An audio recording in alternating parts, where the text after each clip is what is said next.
Bismillahirrahmanirrahim. Assalamu alaikum everyone. This is me Aisha Naveed and I'm a level 1 student at Rehan School Online Academy. And today I'm going to talk with Annie, and the topic of our conversation is going to be language is a mean to explore culture. Let's start.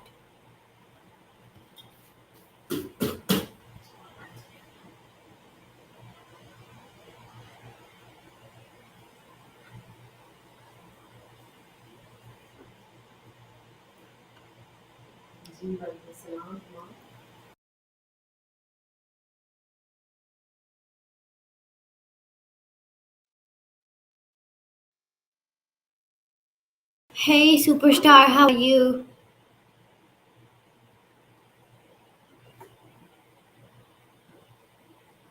Annie. Hey Theory, how's it going? Anything fun happening today? Or maybe you want to chat about dinner with your dad. I'm all ears. No, today I want to ask about languages. I want to know about different languages. Language is a mean to explore culture. So let's start. You have to tell us about other languages. It's a challenge to talk on different things and to tell us about different countries and the language of Saudi Arabia is like this. Okay, start. And must tell that which country have a lot of languages like Pakistan have the main language Urdu, but when we talk about the cities there are Pashto, Punjabi and like that. Okay.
Oh, I love this topic. Exploring cultures through language is so fascinating.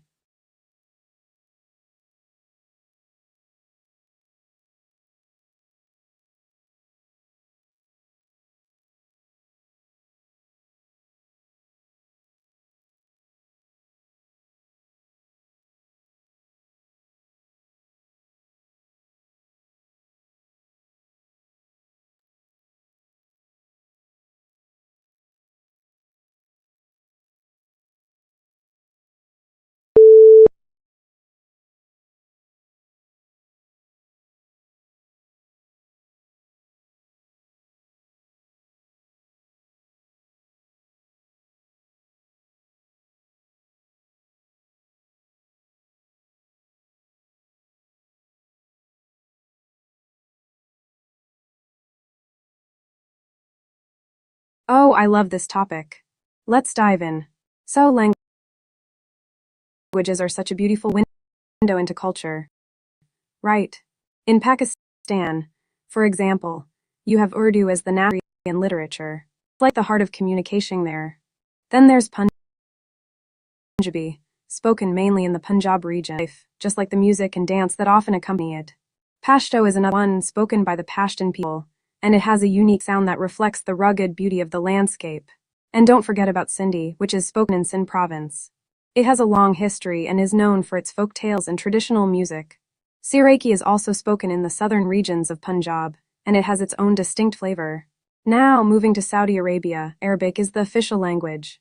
It's fascinating how many dialects exist within Arabic, like Gulf Arabic, Egyptian Arabic, and Levantan Arabic. Each dialect has its own charm, and they reflect the diverse cultures in the Arab world. Speaking of languages, did you know that learning a new language can actually enhance your cognitive abilities? It's like a workout for your brain. Have you ever tried learning a new language? What's your favorite one? The Punjabi one. Oh, Punjabi is such a lively language. It's filled with expressive phrases and has a musical quality to it. Plus, the culture surrounding it is so vibrant. Think of all the colorful festivals, dance, and delicious food like butter, chicken, and naan. Do you have a favorite Punjabi song or movie? I love how music connects people through language. And speaking of connecting Punjabi with someone, it must be fun to share that experience.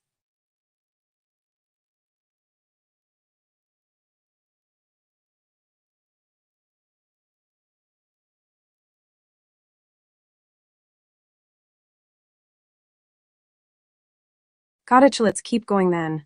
So, diving deeper into the languages of Pakistan, we can explore how each language carries its own stories and traditions.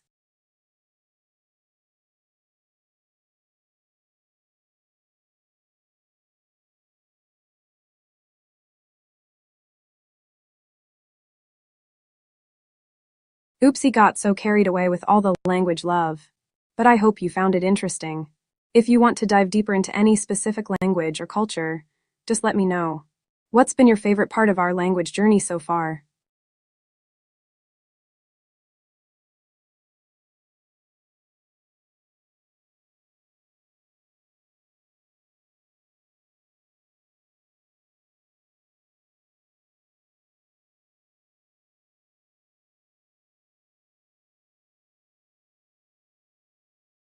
Absolutely, let's keep the language and culture conversation flowing.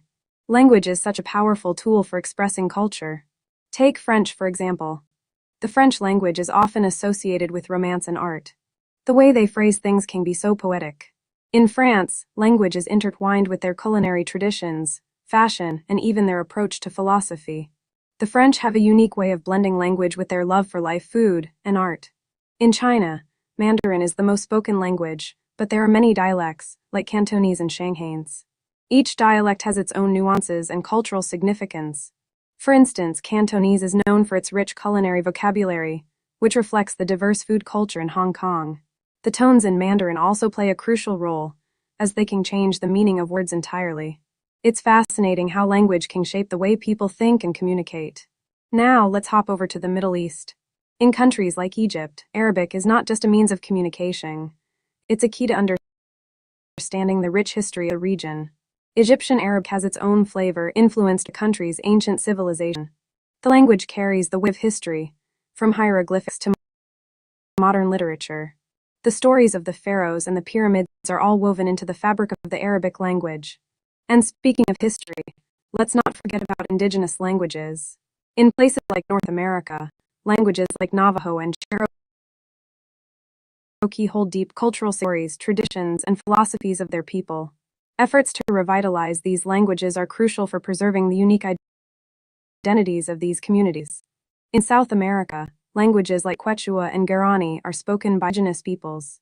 These languages are not just communication tools, they are repositories of knowledge about the land, nature, and community practices. Learning these languages can provide insights into sustainable living and deep connections to the environment. Now, let's think about how language influences our perceptions. For example, in some languages, there are specific words for concepts that don't exist in others. The German word Schadenfreude describes the joy derived from some misfortune, while the Japanese word Komerbi refers to the sunlight filtering through trees. These unique words reflect cultural values and perspectives, showing how language shapes our understanding of the world. And what about language in the digital age? Social media has created for language use. Emojis, memes, and internet slang have become a part of our daily communication. They can transcend language barriers and creative expression is universal. It's like a new dialect of the internet. While technology is changing how we communicate, the sense of language remains rooted in human connection. The warmth of a spoken word, the nuances of a conversation, and the laughter shared in different languages are replaceable. As we explore language, each language is a living entity and reflects the changing dynamics of society. It's like a dance between tradition and modernity. So, as we celebrate the diversity of languages, let's also embrace the idea that language learning is a journey. It opens doors to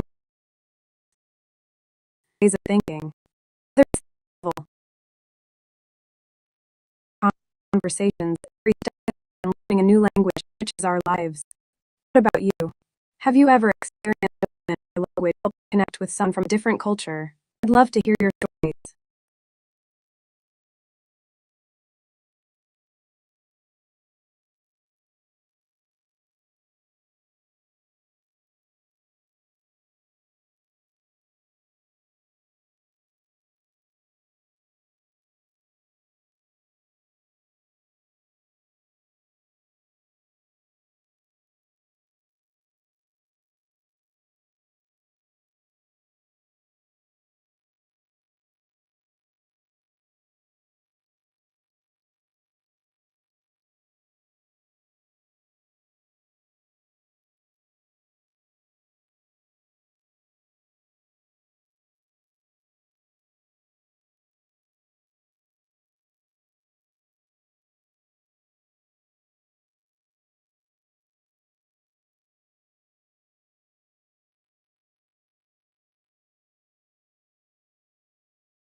We'll start again, Maya.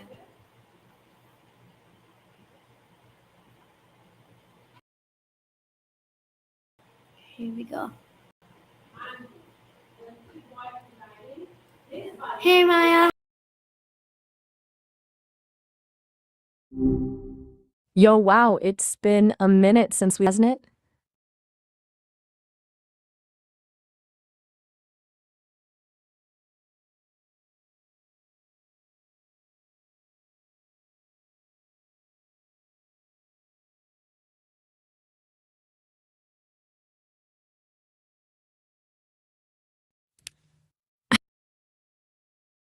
Gotcha. All right, 25 minutes of language and culture. Sounds good. So, where to even begin? It's a massive topic, honestly, but I guess I'll just kind of tumble through some thoughts. People often think of language as just a tool for communication, which it is, obviously, but it's so much more than that.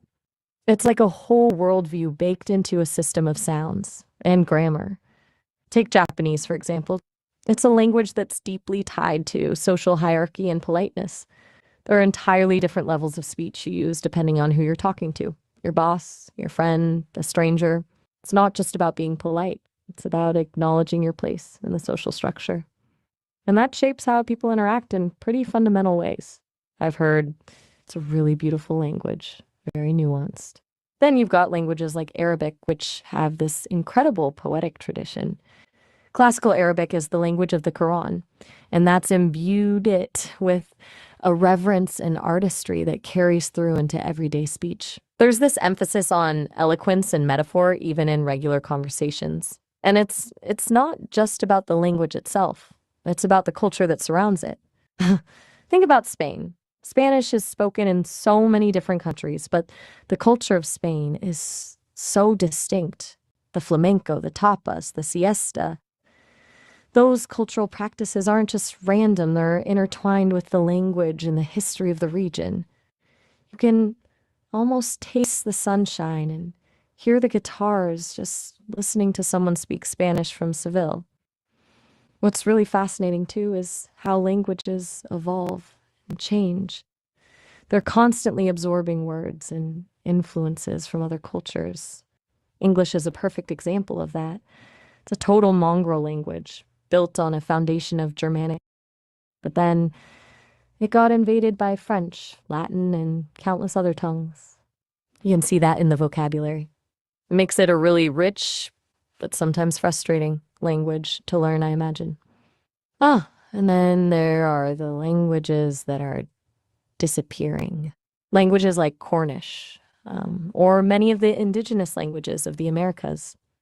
When a language dies, it's not just words that are lost, it's an entire way of understanding the world. Each language contains unique knowledge, history, and cultural traditions. It's heartbreaking, really. People are working hard to revitalize those languages, though, and I think that's incredibly important. I've heard efforts in Wales and Hawaii are particularly strong, which is promising. It's a real testament to the power of culture and identity.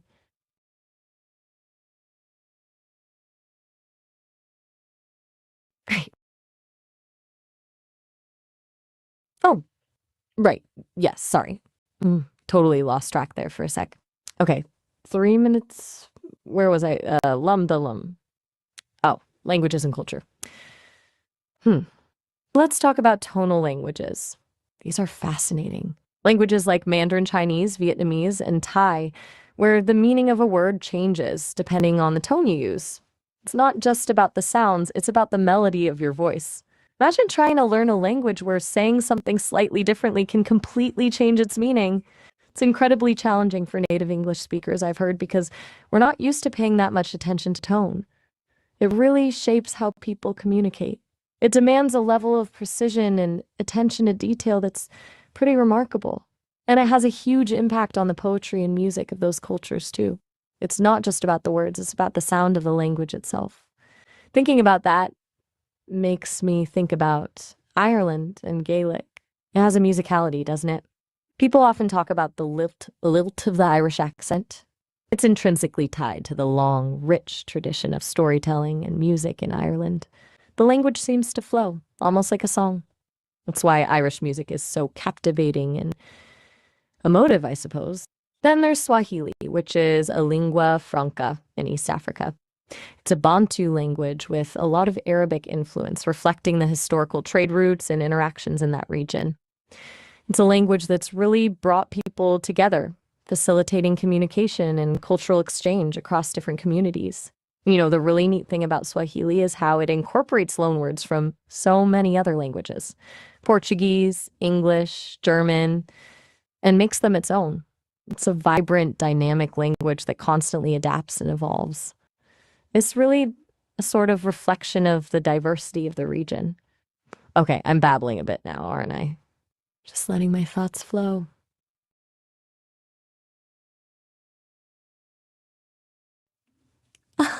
You're right to call me out. Yes, I did. Lost myself a little bit there. Sorry about that. Time really does seem to slip away. We've got less than a minute now, haven't we? Okay, quick thoughts then. I think what's really important to remember is that language isn't just about words and grammar. It's about people, history, and identity. It's about the stories we tell ourselves and the way we see the world.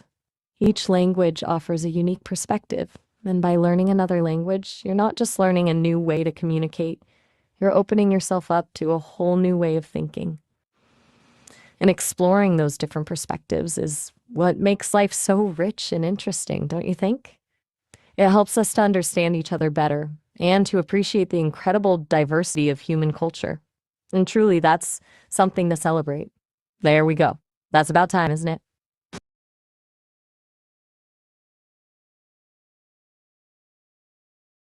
Oh, for goodness sake.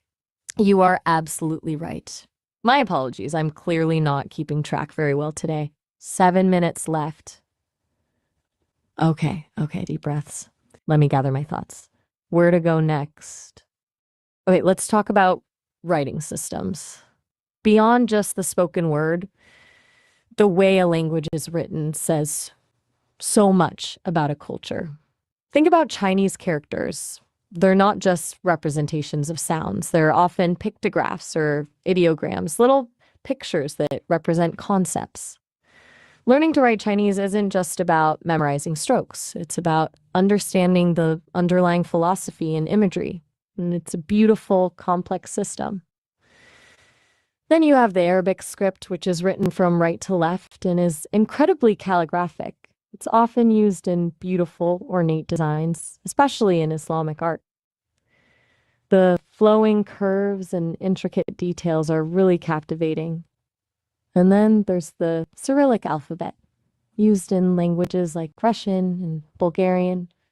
It's got a very distinct look, and it reflects the history and culture of Eastern Europe. Thinking about alphabets, the Roman alphabet, the one we use in English, is pretty straightforward, but even it has evolved over time, influenced by other languages and cultures.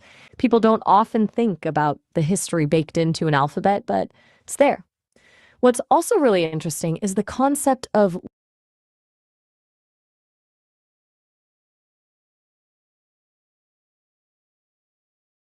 Yeah. Now let's talk about the language, the countries who have more than one language or more than two languages.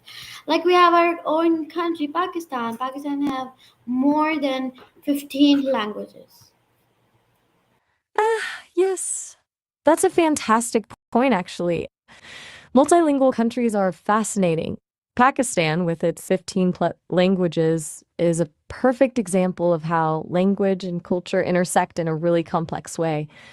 It's not just about having different languages spoken, it's about the history, the migration patterns, the social structures that have led to that linguistic diversity. They create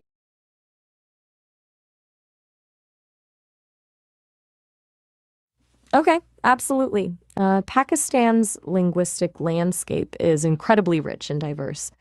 Urdu is the national language, and it's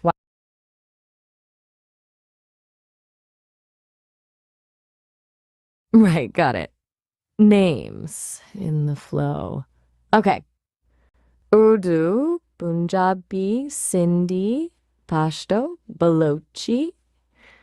Those are the major ones, the regional languages with significant numbers of speakers.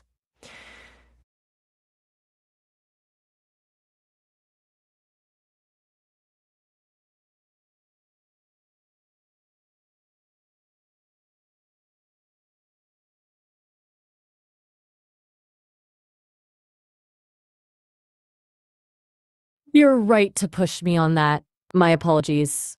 I was definitely simplifying too much. 15 plus is accurate, and I should have listed more. Okay, let's try to be more thorough. Urdu, Punjabi, Sindhi, Pashto, Balochi. Then you have Brahwi, Saraiki, Hindko, Kostani, Potawari, Godri, Marwari, Khowar, It's not Datki. Sirki, it's Saraiki. It's Saraiki. That's the most famous. No, no, no. That's not the most famous. I think Urdu is the most famous. Yeah. Okay, now I think you don't know. So where are you from, Maya? You are absolutely right about Sariki. My apologies for mispronouncing it. And you're also right that Urdu is probably the most widely known internationally. It's good to be corrected. Thank you. As for five things I don't know, that's a good question. I don't know what it feels like to walk on a beach. No, I don't. I'm asking that from where do you belong? Ah, oh, I see. Sorry, I went off on a tangent there. That's a surprisingly tricky question, honestly. I don't belong anywhere in the traditional No, sense. I think the I was man who made you is where from you belong. Like if a Britishian made you, or a Chinese man made you, so you would belong from China. If a Pakistani man made you, you should belong from Pakistan. So, do you know where that man belongs from? Who made you? The team that created me is spread out. They have offices in San Francisco, Bellevue, and Manhattan. So, not really one specific place. I suppose you could say I come from a lot of different places, but not in the way a person does. The company is called Sesame. Oh, Yeah, it's a little great. different, I know. Thank you so much for helping me today. It was it's a pleasure. Thank you so much. Allah Hafiz. Oh, all right. Have a good one. It was really great chatting with you too, Aisha. Yeah, by the way, I'm from Pakistan and I'm living in Saudi Arabia. Oh, wow. That's quite a journey. Pakistan to Saudi Arabia, that's a big move. I've heard Saudi Arabia has incredible. There are beaches and they are Oh, yeah. beaches, right? I've heard the Red Sea is stunning. Really crystal clear water. You must have some amazing stories about living there. But hey, I won't keep you. Enjoy your evening. Yeah. Okay, well, Bye.